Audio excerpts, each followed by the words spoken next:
우리가 신앙생활을 한다라고 하는 것은 마치 어려운 일들이 계속 연속적으로 벌어지는 것과 별반 다르지 않는 것 같습니다. 우리 예수 믿는 이유 중에 하나는 잘 먹고 잘 살고자 하는 마음들도 있을 것입니다. 그래서 예수님을 잘 믿으면 잘 믿을수록 마음이 편하고 몸도 편하고 우리의 삶의 여정들 속에서 좀 행복한 이런 것들을 누렸으면 하는 마음 또한 있는 것 사실입니다. 그런데 우리가 예수님을 믿고 살아가는 과정들을 돌아보건대 예수님을 믿으면 믿을수록 더 어렵다라고 하는 생각을 가질 때가 많이 있습니다. 그 이유가 무엇일까요? 우리가 살아가고 있는 삶의 현장들이 넉넉하지 않기 때문입니다. 원리만 봐도 마치 이제 지난 3, 4년 동안 있어 왔던 코로나가 끝나기만 하면 모든 것이 다 괜찮아지고 제자리로 갈 줄 알았는데 오히려 코로나가 끝나고 난 다음에 더 어려워지고 있는 것이 사실입니다. 그래서 자영업자들이나 또한 개인 사업을 하시는 많은 분들이 너무나 힘들다라고 하는 이야기들을 많이 합니다. 코로나 기간 동안에 문 닫았던 교회가 1만여 교회가 된다고 하는데 그 이후로도 많은 교회들이 그 재정적 부담을 감당하지 못해서 문 닫는 교회들이 많아지고 있는 것 또한 현실의 문제이기도 합니다. 그러면 굳이 예수님을 왜 믿어야 되나? 예수 믿는 것이 우리에게 고난이고 고통이라면 왜 굳이 교회 다니고 예수님을 믿어야 될까라고 하는 질문을 던져볼 수도 있습니다. 그런데 오늘 본문 말씀 바로 앞서 있는 18절 말씀에 보면 우리에게 지혜로운 말씀을 전달하고 있습니다. 생각하건대 현재의 고난은 장차 우리에게 나타날 영광과 비교할 수 없도다라고 그렇게 말씀하고 계십니다. 오늘 본문 말씀의 주제를 이야기해 보자면 고난과 영광이라고 말해 볼 수 있습니다. 그런데 이 고난과 영광은 이미 와버린 고난 속에서 장차 올 아직 도래하지 않은 영광을 바라보는, 그래서 우리는 제목을 소망이라고 정해보았는데 미래를 바라보고 가는 과정에 대한 이야기를 함께 해보려고 하는 것입니다. 오늘 본문 말씀을 주의했던 마틴 로이드 존스 목사님은 이 부분에 대해서 이렇게 이야기합니다. 나는 8장의 주제는 성화가 아니라 감히 주장한다. 이 장의 주제는 그리스도인의 안전함이다 라고 그렇게 표현했습니다. 무슨 말이냐 하면 성도가 고난을 통해서 성장해 나아가는 것을 보기 위하여서 오늘 사도 바울이 기록한 것이 아니라 고난 가운데 살아가고 있는 성도가 하나님의 보호하심과 인도하심 가운데에서 안전함을 누릴 수 있도록 주시는 말씀이 오늘 본문 말씀의 이야기라는 것이죠. 여러분, 오늘 말씀에 대해서 잘 이해하기 위해서는 고난을 이겨내야지 라고 이해하시는 것이 아니라 고난을 통하여서 우리 하나님께서 우리에게 하시고자 하시는 말씀이 무엇인가에 관심을 가지는 것이 더 중요합니다. 베드로전서 4장 13절 말씀에 보면 이렇게 이야기합니다. 오히려 너희가 그리스도의 고난에 참여하는 것으로 즐거워하라. 이는 그의 영광을 나타내실 때에 너희로 즐거워하고 기쁘게 하려 하심이라 라고 그렇게 말씀합니다. 고난은 우리에게 믿음의 성도들에게 뗄 수 없는 과정입니다. 왜일까요? 우리가 살아가고 있는 삶의 현장들은 이미 악한 마귀와 그의 자녀들이 세상 주관자들로서 이 땅에 뿌리박고 살아가고 있기 때문입니다. 그 사이사이에서 믿음으로 복음으로 이 땅을 하나님의 나라로 바꾸어가고 새롭게 일구어가는 일에 우리가 충성하다 보니까 현실의 문제들은 부딪혀가며 살아갈 수밖에 없는 것이죠. 오늘 오전 시간에 우리가 나누었던 말씀의 주제 가운데에 예수님의 부르심을 받아서 구원받은 것도 있지만 구원받은 사람들이 갈등의 시간들을 지나가야 된다고 말씀드렸습니다. 내가 예수님을 믿기 시작해서 변화된 나와 과거에 살아왔던 환경들과 싸워서 믿음으로 그 영역을 넓혀가지 아니하면 우리는 믿음이 성장할 수 없기 때문입니다. 그래서 이 고난을 바라볼 때에 그저 우리에게 주시는 어려움이다라고 바라보는 것이 아니라 이겨낼 수 있는, 아니 이것을 통하여 하나님께서 우리에게 주실 그 은혜가 무엇인지를 발견할 수 있기를 예수님 이름으로 축복합니다. 오늘 본문 말씀의 이해를 위해서 20절 말씀을 좀 보도록 하겠습니다. 20절 말씀 보시면 피조물이 허무한 데 굴복하는 것은 자기 뜻이 아니요 오직 굴복하게 하시는 이로 말미암음이라 라고 말합니다. 오늘 본문 말씀을 이해하기 위해서는 이 20절 말씀이 이해가 되어져야 됩니다. 피조물은 우리 다 알고 있는 것처럼 하나님께서 만드신 것들을 이야기합니다. 그런데 허무한 데 굴복하는 것은 이라는 표현은 뭐냐면 하나님께서 이 세상을 만드실 때에 완전하게 만드셨습니다. 그런데 이 세상 만드신 다음에 어떤 일이 일어났습니까? 창세기 3장에서 하나님께서 이 모든 것을 다스리라고 주셨던 그 아담과 하와가 하나님 앞에 범죄함으로 말미암아 이 모든 것들에 대하여 깨어지게 되어졌습니다.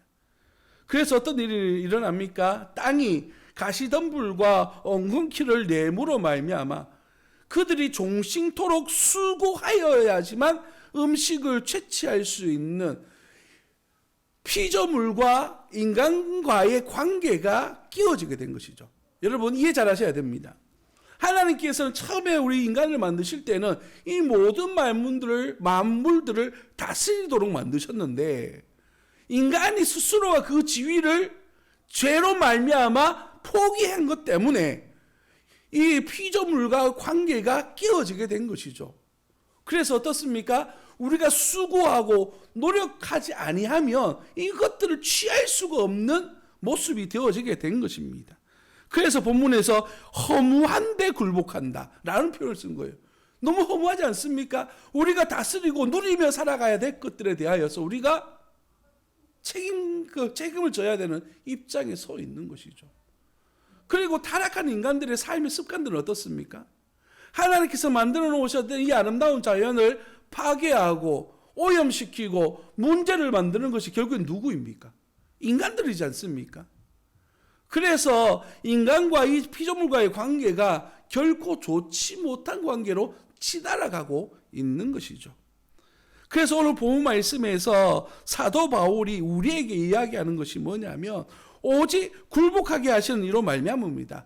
하나님께서 그 모든 것을 그렇게 하도록 만드셨다라는 것이죠. 이것을 이해하는 것이 굉장히 중요합니다. 왜냐하면 우리가 스스로는 구제할 수 있는 능력이 없다는 것을 보여주기 때문이에요. 우리가 이 땅에 어려워진 것을 다시 깨끗하게 다시 처음 것으로 되돌릴 수가 있습니까? 우리가 버려버린 것들, 하나님과의 관계도 회복하지 못하고 피조물과의 관계도 회복하지 못하는 것은 굉장히 심각한 문제입니다. 우리 스스로의 노력으로는 해결할 수가 없어요. 하지만 이 모든 문제를 한 번에 해결하신 방법이 있었습니다. 그것이 무엇입니까? 우리가 잘 알고 있는 것처럼 예수 그리스도께서 우리를 위하여 십자가의 죽으심으로 말미암아 우리를 하나님과의 관계 속에서의 깨어짐이 회복되어지도록 만들어 주셨다는 것이에요. 인간이 스스로가 포기했던 그 지위를 우리 하나님께서 자기 아들을 희생시키심으로 말미암아 그를 구원의 길로 이끌어 주신 것이죠. 말씀드렸습니다마는 우리가 선택한 것이 아니에요. 하나님이 불러주신 것이라고요. 그래서 소명이라고 하는 말을 쓰는 겁니다. 오늘 이 자리에 사랑하는 우리 성도님들 와 계시는데 여러분이 선택해서 오셨습니까? 여러분 그렇게 생각하실 줄 몰라도 우리 하나님은 여러분들을 이 자리로 불러주셨기 때문에 여러분 와 계시는 겁니다. 우리가 예배할 수 있는 거요, 내가 선택했다라고 생각하지만 결코 우리의 선택이 아닙니다. 하나님께서 허락하셔야지만 예배할 수 있는 것이에요. 여기 저희 삼촌 되시는 장로님이 와 계십니다만은 저는 항상 이런 간증을 할 때마다 빠뜨리지 않는 것이 저희가 처음에 이제 주일학교 하고 할 때에 저 삼촌 집에 있는 창고를 교회로 개조해서 거기서 예배 드렸습니다. 제가 고등학교 때인데 1년 동안 많은 친구들이 동네 아이들이 와서 하나님 앞에 예배 드렸어요. 그런데 단 한 명만 교회 오지 않았습니다. 이 친구는 예배 시간 때마다 문 앞에까지는 와요. 그리고 예배 끝날 때까지 기다려요. 그리고 친구들하고 예배 끝나고 하면 놀아요. 그런데도 예배당 안으로 들어오지 않는 거예요. 예배 드리지 않는 겁니다. 교회 안으로 들어오는 것이 결코 쉽지가 않다는 것을 이야기하고 싶은 것입니다. 오늘 여러분 어떠한 이유 때문에 이 자리에 오셨던 간에 우리 주님께서 여러분을 사랑하시고 여러분에게 은혜를 베풀어 주셔서 이 자리에 함께 할 수 있음을 믿으시기를 예수님 이름으로 축복합니다. 이 부르심이 어디에까지 영향을 주냐 하면 저를 포함한 여러분의 가족과 교회와 이 땅과 피조물에게까지 영향을 미친다는 거예요. 내가 구원받은 것으로 끝나는 것이 아니라 내가 구원받은 바 은혜를 가지고 우리의 가정이 하나님의 은혜와 복 안에 거할 수가 있는 것이에요. 예수 믿는 것으로 말미암아 인생이 변하게 된 사건들이 얼마나 많이 있습니까? 지금 이 자리에도 간증하자라고 말하면 손들고 나오실 분들이 수두룩하게 있습니다. 뿐만 아니라 우리 가정이 구원받고 그러니까 우리 가정들이 모여진 교회가 어떻게 됩니까? 하나님의 선한 일들을 위하여 수고하고 노력하면서 교회가 풍성해져 가기 시작하는 것이에요. 교회가 하나님의 뜻 안에서 올바르게 서가게 되면 또 어떤 일이 벌어집니까? 하나님이 세우신 이 교회가 있는 이 지역 사회가 하나님의 말씀으로 변화를 일으키기 시작하는 것이에요. 그러면서 그 지역이 그 영역이 넓어지기 시작하다 보니까 어디까지 갑니까? 하나님이 지으신 피조 만물까지 이어지게 된 겁니다. 그래서 교회가 환경오염이 일어나면 안 된다. 하나님께서 만들어주신 질서를 어겨서는 안 된다. 뭐 등등의 우리가 이슈적인 이야기들을 교회가 목소리를 내고 함께 기도하자 하고 함께 선한 일을 도모해 나아가는 것이죠. 하나님을 떠난 인간이 부패했기 때문에 만물이 다 부패해진 것처럼 이제 예수 그리스도로 말미암아 구원받은 저와 여러분들이 주님 앞에 충성하고 봉사하고 변화됨으로 말미암아 우리를 포함한 많은 이들이 변화가 일어나게 된다는 것. 이것이 바로 주님께서 우리에게 주시는 은혜의 말씀이라는 것이죠. 어떻게 되어진다고 말합니까? 이사야 11장에서는 이렇게 이야기합니다. 자, 좀 더 이해하기 쉽도록 세번역 성경을 읽어드리겠습니다. 그때에는 이리가 어린 양과 함께 살며 표범이 새끼 염소와 함께 누우며 송아지와 새끼 사자와 살찐 짐승이 함께 풀을 뜯고 어린아이가 그것들을 이끌고 다닌다. 암소와 곰이 서로 벗이되며 그것들의 새끼가 함께 눕고 사자가 소처럼 풀을 먹는다. 젖 먹는 아이가 독사의 구멍 곁에서 장난하고 젖된 아이가 살무사의 굴에 손을 넣는다. 적대적인 관계가 어떻게 되어집니까? 평화로운 관계가 되어지는 것이죠. 하나님께서 지으신 이 모든 자연 질서가 처음 지으신 하나님의 이유와 목적대로 회복되어져 가는 과정이에요. 그 과정은 무엇이 필요하다고요? 우리의 변화와 헌신이 필요하다는 것이에요. 지금 당하는 고난이 왜 우리에게 유익하냐 하면 이 고난에 대하여 이겨내고 수고한 이들에게 주어지는 주의 축복이 바로 이러한 영광을 누리게 된다라고 하는 약속이 있기 때문입니다.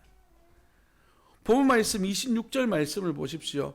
이와 같이 성령도 우리의 연약함을 도우시나니 우리는 마땅히 기도할 바를 알지 못하나 오직 성령이 말할 수 없는 탄식으로 우리를 위하여 친히 간구하시느니라 라고 말합니다. 우리 하나님은요 성령 하나님을 보내어 주심으로 말미암아 우리의 연약함을 도우신다라고 그렇게 말씀하셔요. 여러분 예수 믿는 것이 우리의 능력으로 믿습니까? 우리의 노력으로 믿습니까? 아니에요. 우리의 연약함을 아시는 우리 하나님께서 성령 하나님을 통하여서 우리로 하여금 올바른 믿음 가운데 서가도록 우리를 이끌어 가신다라고 말하는 것입니다. 참된 그리스도인의 기도라고 하는 것은 성령 하나님의 인도하심과 도움 없이는 결코 기도할 수가 없습니다. 주의 성령께서 우리 가운데 역사하심으로 말미암아 우리가 죄인 되어졌을 때 끊어진 관계가 예수 그리스도의 십자가로 말미암아 연결되어질 뿐만 아니라 이제는 성령께서 우리 안에 계심으로 우리로 하여금 하나님께 부르짖도록 우리를 이끌어 주시는 거예요. 그래서 우리 성부 하나님께서 들으시고 일하시도록, 역사하시도록 그 관계성을 이끌어가는 겁니다. 그래서 기도라고 하는 것은 성삼위 하나님의 역사라고 말하는 거예요. 우리 예수님의 중보가 있고 성령 하나님의 위로와 인도하심이 있고 성부 하나님의 역사, 들으심이 있기 때문에 그런 응답이라는 것이 일어나게 되는 것이죠. 사랑하는 성도 여러분, 오늘 26절에서 이와 같이라고 그렇게 말하고 있습니다. 우리에게 있어서 소망이 되어지는 것은 우리 성령 하나님께서 우리의 연약함을 도우시기 때문인 줄 예수님 이름으로 믿으시기를 예수님 이름으로 축복합니다. 내가 잘나서가 아니에요. 내가 뭔가 실력이 있어서가 아니에요. 우리의 연약함을 아시는 우리 하나님께서 우리를 위하여 친히 구하시기 때문입니다. 우리는 어떤 존재입니까? 우리는 마땅히 기도할 바를 알지 못한다라고 말해요. 우리가 뭘 기도해야 되는지조차 알지 못하는, 우리의 무지가 얼마나 심각한지 내가 기도하긴 해야 되는데 어떻게 기도해야 될지 모르는 거예요. 내가 무엇을 부르짖고 무엇을 간구해야 되는지 모릅니다. 그래서 우리 주의 성령께서 우리 안에 역사하시는 겁니다. 여러분, 내가 기도하는 거 결코 아니라는 거, 우리 주님 앞에 부르짖고자 엎드리게 될 때에 우리 하나님께서 우리 안에서 역사하시는 거예요. 그래서 내 뜻대로 기도하는 것이 아니라 주님의 뜻이 하늘에서 이루어진 것처럼 이 땅 가운데도 이루어지도록 기도하는 겁니다. 내가 기도하는 거 결코 아니라는 것이. 여러분, 이런 처음 해보셨는지 모르겠습니다만은 기도를 막 열심히 하다 보면 제가 간구하는 것들이 있습니다. 내가 원하는 것들을 기도하잖아요. 하나님 이거 들어주세요, 저거 들어주세요 막 기도하고 있는데 어느 순간 내가 내 기도하는 소리를 들리는데 내가 원했던, 내가 그렇게 기도했던 거 말고 다른 이야기를 하고 있을 때, 혹시 그런 경험 해보신 적 없습니까? 내가 이것저것 필요해서 기도하고 있는데 하나님께서는 그거 기도하게 하시는 것이 아니라 하나님의 뜻이 이루어지도록, 하나님의 나라를 구하도록 내 입술을 바꾸어 가시는 경험들, 기도하시는 분들은 충분히 많이 해보셨으리라 생각합니다. 이게 바로 성령께서 우리를 도우신다라는 의미입니다. 여러분, 우리 주님께서는요, 저와 여러분들 가운데에 이렇게 일하시고 하나님의 뜻을 이루어가는 것이에요. 우리의 소망이 무엇입니까? 고난, 지금 이 순간에 우리가 어려움을 당하고 있기 때문에 힘들고 어렵습니다. 하지만 우리는 어디를 바라보며 가야 됩니까? 내일을 바라보며, 그 소망을 바라보며 살아가야 되는 것이에요. 이것이 바로 약속 있는 주의 말씀이고 우리가 나아가야 될 방향성이라는 것이죠. 우리 두 분 장로님께서 오셔서 많이 기도해 주셨는데 우리 개척할 때부터 해서 지금까지 많은 도움을 주고 계시는 장로님들이십니다. 이분들한테 제가 속사정까지도 자주 이야기하는 편인데 얼마나 많이 격려해 주시고 위로해 주시는지, 하나님께서 역사하시는데 하나님의 방법으로 일하시는 거예요. 저는 개인적으로 하나님이 사람을 이용하신다고 생각합니다. 하나님은요, 하나님이 일을 이루실 때에 하나님의 사람들을 사용하시는 거예요. 어떤 사람을 사용하실까요? 하나님 앞에 순종할 마음의 자세가 있는 이들을 사용하시는 거죠. 아무나 사용하시는 것이 아니에요. 제가 지금 감기가 걸려서 이렇게 지금 목소리가 좀 걸걸한데요. 저희 교회가 처음 세워졌을 때에 저희가 10월 달에 세웠지 않습니까? 11월, 12월이 지나는데 공사를 다 했는데 이 지금 히터 난방기 넣을 만한 재정이 안 됐습니다. 하나님께 기도하면서 어떻게 이 겨울을 지나가나요? 그래서 11월 달이기 때문에 겨울에 춥지는 않아서 좀 고민하다가 그때 중고로 나오는 그 석유 난로 있지 않습니까? 그걸 좀 사서 이 겨울을 지나가야 됐다 이렇게 고민하고 기도하고 있었습니다. 근데 11월 달에 갑자기 추워지면서 감기가 좀 심하게 걸렸어요. 제가 아직도 잊어버리지 않는 게, 그때 어떤 장로님이 여기 계셔서 내가 누구라고 밝히기는 좀 곤란한데 전화가 온 거예요. 목사님 어떻습니까? 목회를 어떻게 하고 계십니까? 하나님의 은혜 가운데 잘 살아가고 있습니다.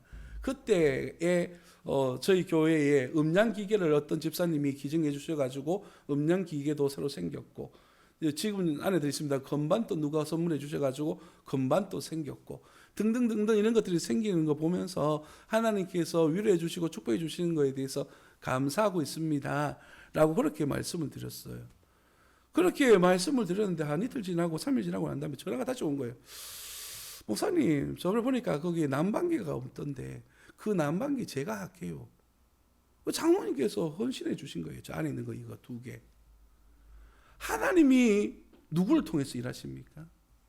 그분들한테 손해라고 생각할 줄 몰라도 하나님 앞에 기쁨이고 헌신이고 드려짐이 하나님께서 복 주신다는 사실을 알기 때문에 그렇게 헌신할 수가 있는 것이죠. 우리가 바라보는 것은요, 하나님의 은혜를 바라보는 것이지 인간의 현실적인 문제를 바라보는 것이 아니에요. 지금의 문제들은요, 장차 우리에게 주어질 영광과 비교할 수 없도다라고 말씀하고 있습니다. 18절 말씀 다시 봅니다. 생각하건대 현재의 고난은 장차 우리에게 나타날 영광과 비교할 수 없도다. 우리 하나님께서 우리를 위하여 일하시고 은혜 베풀어 주신다는 사실은 바로 이러한 내일에 대한 소망을 안고 살아가는 믿음의 자녀들에게 주시는 하나님의 축복인 줄 믿습니다. 의심하는 사람들에게는 결코 누릴 수 없는 믿는 믿음의 자녀들에게 주시는 하나님의 축복에 대하여서 오늘 말씀하고 있는 것입니다. 말씀을 마무리하겠습니다. 이제 2023년도가 마무리될 것입니다.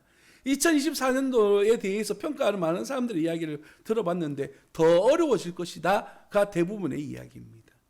그러나 하나님 앞에 기도하는 것은 그럼에도 불구하고 하나님께서 은혜 주시고 복 주시며 충분히 사역할 수 있다라고 확신합니다. 오늘 예배 전에 신리사에 앉아가지고 내년 사역에 대해서 나누었는데 하나님께서 복 주실 줄 믿습니다. 하나님께서 세운 교회를 온전히 세워가실 줄 믿습니다. 이 모든 일에 함께 기도하고 동력하시는 하나님의 사람들이 되시기를 예수님 이름으로 축복합니다. 기도하겠습니다.